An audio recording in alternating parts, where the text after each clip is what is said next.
pour ça que je m'y intéresse en tant que journaliste, en tant qu'intellectuel. C'est mon devoir d'éclairer l'opinion publique nationale et internationale sur la situation de ces deux pays. Que ce soit clair. Il ne s'agit pas d'être ni pro-marocain, ni anti-marocain.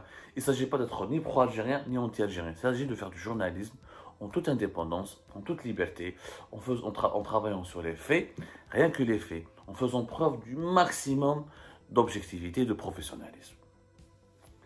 وعلاش البارح une image m'a attiré. البارح جماعة اللي شفته في le stade التمامة في الدوحة où le Maroc a gagné brillamment face au Canada de but 1 et a assuré sa qualification en huitième de finale, performance historique. Après celle de 1986, performance historique qui nous rappelle la performance de l'équipe nationale d'Algérie de 2014. Donc encore une fois, mes félicitations, toutes nos félicitations à nos frères marocains, nos sœurs marocaines. Il y avait dans les tribunes notamment dans la tribune d'honneur, on les appelle ça les tribunes d'honneur, non? Le chef de la diplomatie marocaine, Mohamed Bourita, et deux responsables très importants des services de sécurité marocains, et deux hommes qui symbolisent entre guillemets ce que les étrangers, ce que l'opposition marocaine, ce que les Marocains appellent le Mekhzen, et ce que les étrangers opposants du Maroc appellent aussi le Mekhzen, c'est-à-dire le régime marocain, Hammouchi et Mansouri. Deux hauts responsables des services de sécurité les plus sensibles du Maroc. Ils étaient au Qatar, ils avaient été reçus par l'émir du Qatar. Membad, ils ont assisté au match. Et c'était tribune d'honneur. Normalement, voilà.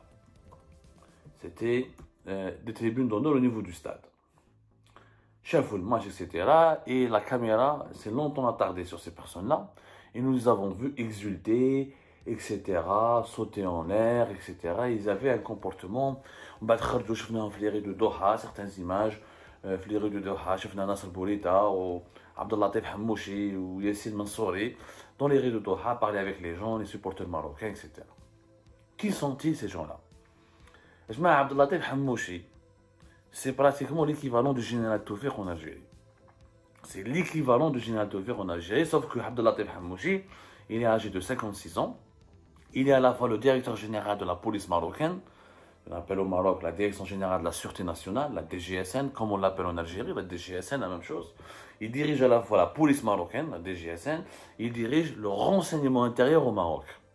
Yani, qui m'a la Direction Générale de la Sécurité Intérieure en Algérie, on est les services secrets. Les Marocains ils ont leur service secret qui s'appelle la Direction Générale de la Surveillance du Territoire, DST marocain. Où il dirige les deux services. Alors, il est à la tête de la police marocaine depuis le 15 mai 2015, où il est à la tête de la Direction Générale de la Surveillance du Territoire depuis le 15 décembre 2005. Il est âgé de même pas 60 ans. Et il cumule deux postes, deux mandats, à la tête des deux services de sécurité les plus importants d'un pays, la police et le renseignement intérieur, tout ce qui est contre-espionnage, surveillance du territoire, lutte contre le terrorisme, lutte contre les criminalités les plus dangereuses, et voilà. Il a accédé au poste de directeur général de la DST, le renseignement extérieur et renseignement intérieur marocain, à l'âge de 49 ans. À l'âge de 49 ans. Bon. Au deuxième, Yassine Mansouri. Yassine Mansouri qui est âgé de 60 ans. Voilà, parce qu'il dirige ce qu'on appelle le renseignement extérieur. Le renseignement extérieur au Maroc, c'est comme en Algérie, dans la DDSE, la Direction de la documentation de la sécurité extérieure. Au Maroc, ils ont la Direction générale des études de la documentation. Il dirige ce service depuis 2005, depuis le 16 février 2016. Vous imaginez. Il est né le 2 avril 1962. Il est âgé de 60 ans.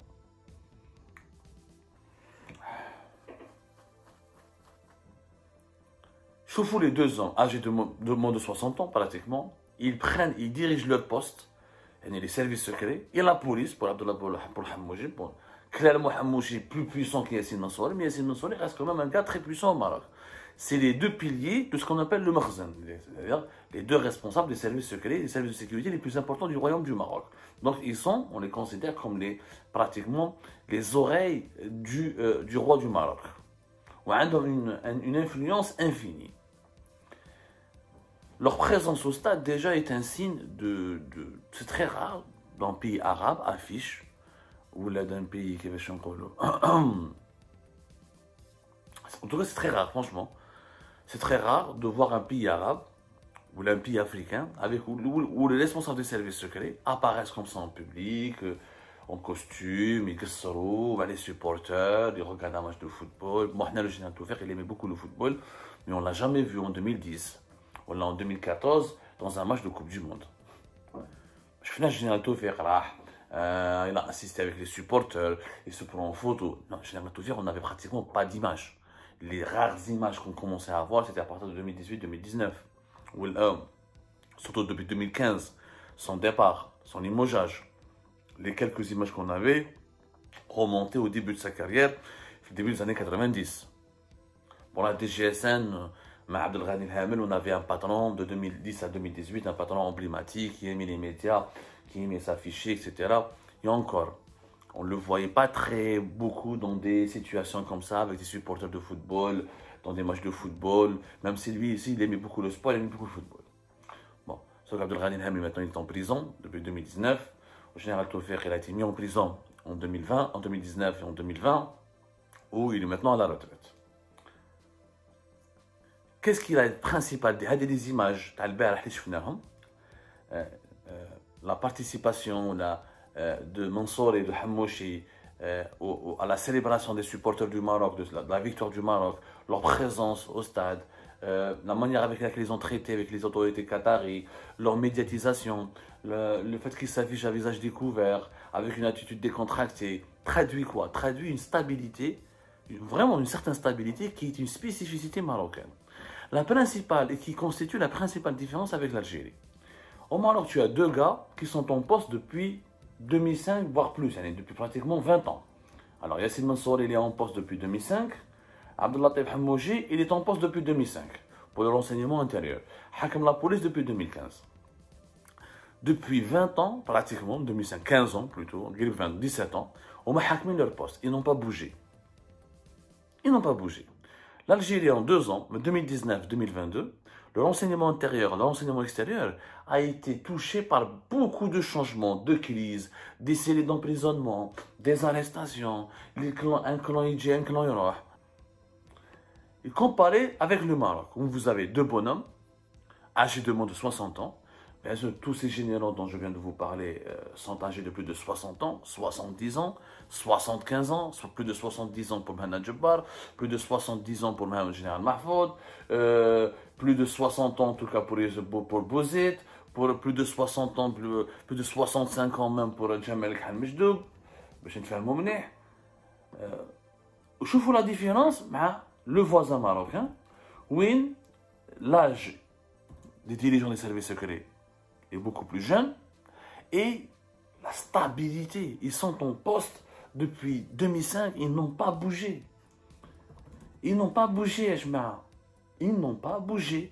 Hakmina, Qadin, normalement, même, ils font leur mission, ils exécutent leur mission, ils ont des objectifs à atteindre, ils font leurs réunions, ils accomplissent leurs tâches le plus normalement possible dans un climat de sérénité. De sérénité. C'est la différence entre le régime algérien et le Makhzen. Le Makhzen arrive à s'imposer sur la scène mondiale. Il arrive à inspirer la confiance des partenaires occidentaux. Il arrive à inspirer les bailleurs de fonds étrangers, parce que le Maroc il est endetté à plus de 20 milliards de dollars. Mais ça reste un pays, personne ne parle de la dette extérieure du Maroc, hein, alors qu'il est endetté. Les indicateurs économiques du Maroc ne sont pas extraordinaires, mais se sont améliorés. Le Maroc de 2000 et de 2020 n'a rien à voir. Le 2022 n'a rien à voir. Ils ont quand même ils ont lancé comme l'industrie automobile qui rapporte entre 6 à 7 milliards de dollars d'exportation. Ils ont développé le tourisme. L'agriculture. Avant, le Maroc était un pays dépendant de son agriculture. Ce n'est plus le cas. Ils ont maintenant une industrie, ils ont développé l'exploitation du phosphate, ils sont en train de se développer dans les énergies renouvelables, ils sont en train de se développer dans la logistique, avec les projets de Tangemed. Dans pas mal de secteurs industriels, ils sont en train vraiment de s'affirmer. Bien sûr, le Maroc, avec ses imperfections, avec ses incohérences, avec la pauvreté, les inégalités qui perdurent, l'absence de justice sociale, les inégalités entre les différentes régions, le Maroc a plein de problèmes, beaucoup de problèmes. Et je pense que les journalistes marocains ont beaucoup de pain sur la planche pour en parler. Mais il y a cette stabilité. Il y a cette stabilité. Il n'y a pas de lutte de clan au Maroc. Il n'y a qu'un seul clan. C'est le roi qui décide. Il y a un seul clan. Il y a quelques luttes entre les individus, des groupes d'influence autour du roi. Mais comme il y a un seul centre de décision, donc le pays est stable. Cette stabilité a permis une certaine évolution économique, une certaine évolution socio-culturelle et financière.